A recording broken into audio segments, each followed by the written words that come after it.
All right, hello out there in cryptocurrency land. Welcome back to Real Crypto.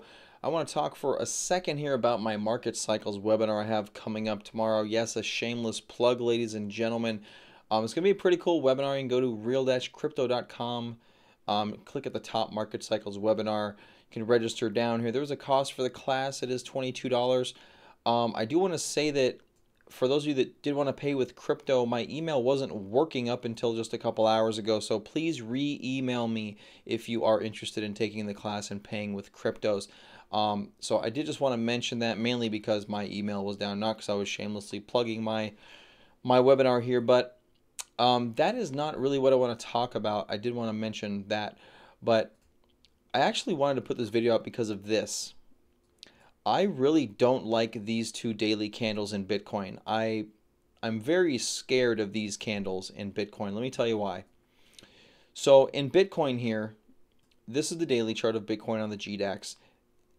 Do you see how many days do you see that have the price spread that these days have?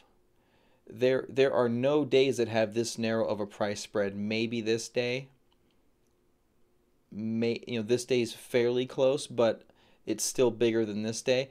We have not had any price spreads this low outside of this price spread and this price spread, which were pauses before a continuation in trend.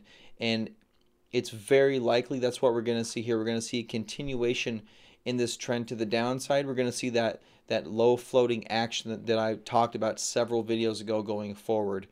There's a lot of people saying that there's a lot of people waiting to buy Bitcoin at 10,000. Well, all I have to say is, where are they?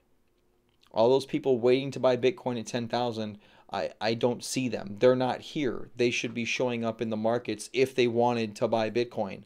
If you want to buy Bitcoin at 10,000, it's at 10,000. Just go buy it. There's no reason for you to wait, okay? Those buyers are not showing up. They're not around. They're not here, okay?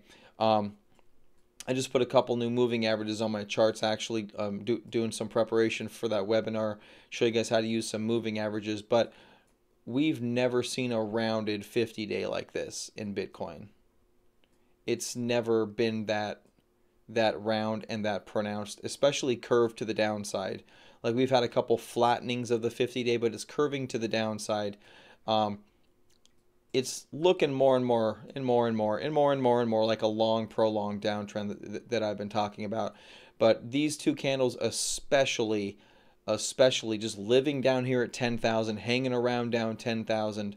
There's no flurry of buying coming in here. We don't have these big long wicks to the downside. We don't have these big V bottoms, making these large moves at these extreme levels, meaning that Bitcoin 10,000 is an extreme. You have to ask yourself, what is an extreme level for Bitcoin where we're going to see some big wicks to the downside? When are we going to see another big day like this? Like this, like this? When are we going to see that huge downside day in Bitcoin where we're down 20%? It's coming. It's going to happen at some point. And 20% from here would put us down at 8,000. Now, is that going to be the low, or is that going to be another bounce like this?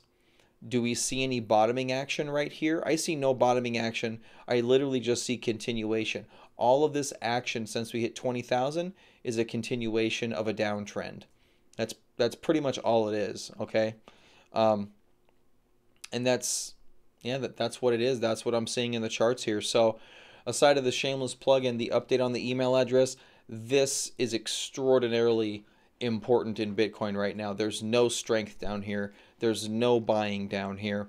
I don't know who's buying down here, but I don't know. Are they short covering? Maybe they're doing some short covering. Maybe that's what they're doing. I don't know. I don't know precisely, but all I know is this is not good action. Downside break on higher volume. It's not super high, but it's higher. And then the next day here showing lower volume, and then today also going to be showing lower volume as well. We'll see what happens in the next couple of days. If Bitcoin really has an opportunity to do anything to the upside, it needs to clear the high of yesterday, which would put us back at about 10,300. Somewhere 10,300, maybe 10,400. But so far we haven't been able to do that. Even today's candle is an inside candle, and just indicating that this is a valid candle and this is a valid move.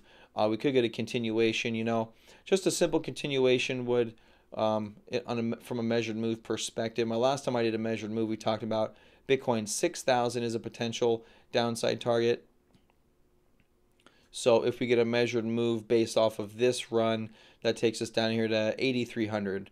If we do get another spike to the downside here. So 8,300, maybe your next potential downside target if and when this breaks. When that happens, it's impossible to tell. It's hard to tell, but what's going to happen is if these candles get narrower, it's only going to take a day or two for this thing to break to the downside. Otherwise, we may get a bounce and then maybe a rollover in a few more days. But that's kind of what I'm seeing in the charts right now. Not bullish action at all. Actually, I'm shorting the market. I'm in the short right now, and hopefully I'll be able to partake in some of this action here to the downside. That'd be really nice. But I do have to prepare for the webinar, so that's taking some of my concentration away from my trading. But good thing I have two screens. I can do two things simultaneously. All right, ladies and gentlemen, there you go. There's your Bitcoin update. If you do want to sign up for that webinar, please check the description and the link below. I will send a link directly to that page. Not much else on that website is live, actually, except for that webinar sign-up sheet right now.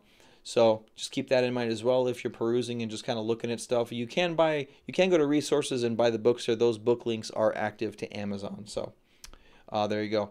All right, guys, thank you very much for joining me today. Thanks for listening to my shameless plug, and I will see you guys next time.